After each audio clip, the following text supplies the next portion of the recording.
Salam sepak bola. Ya, di hari Rabu malam hingga Kamis ya. Dini hari tadi ada 3 pertandingan. Yang pertama ada Inggris yang ketemu Kongo, di mana Inggris harus susah payah menang 2-1. Dan yang gue salut dari Kongo adalah mereka ternyata berani loh main terbuka. Justru di babak pertama praktis salah satu gol dari Kongo ini juga tetap berani keluar. Justru Inggris ini yang agak jiper. Mereka kena mereka di marking, lalu mereka di press. Akhirnya para pemain Inggris juga agak panik sebenarnya. Ya gue bilang ini praktis babak pertama tuh Inggris betul-betul nggak jalan. Madueke, Rashford, sama bek kanannya Jet Spence ini kalau gue bilang ya kualitasnya betul-betul bukan kualitas timnas Inggris lah. Ya baru di babak kedua Tuchel mulai bereaksi ya, menit 50-60an Jet Spence diganti, main 3 back, Declan Rice geser ke sebelah kanan, lalu Saka masuk, Gordon masuk, gantiin Rashford. Dan ya gue bilang ini justru Gordon ini yang kalau gue bilang penting ya, karena dia betul-betul punya visi dan gak egois. Dia dapat bola, dia passing ke Harry Kane, dia cari tempat yang kosong. Dan ya kalau kita lihat pemain Inggris ini jarang yang punya visi sekarang, dan Gordon ini menjadi pemain yang langka bisa dibilang. Ya kalau kemarin Rashford itu udah langsung di shooting itu.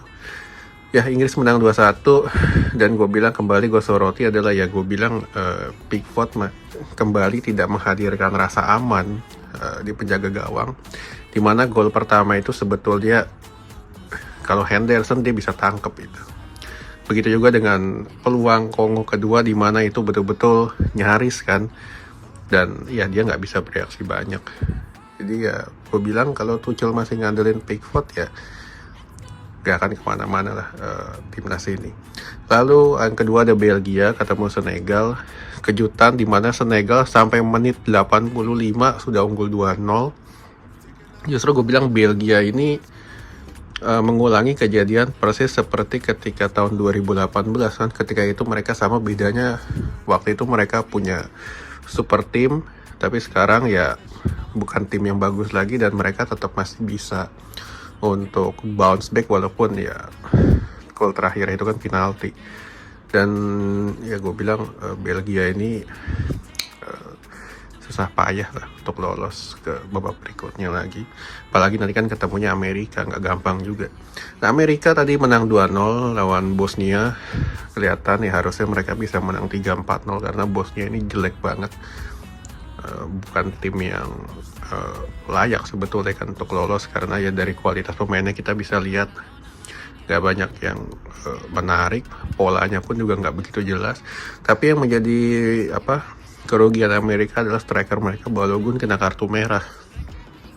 Jadi artinya dia gak akan bisa main di babak 16 besar ketemu Belgia. Ini menjadi kehilangan besar juga untuk Amerika, karena selama ini kan bisa dibilang strikernya ya di turnamen ini yang bagus kan, dia bisa cetak gol. Tapi ya gue bilang Pocket harusnya punya taktik lain lah, karena dia kan sudah banyak malang melintang juga di kepelatihan. Oke,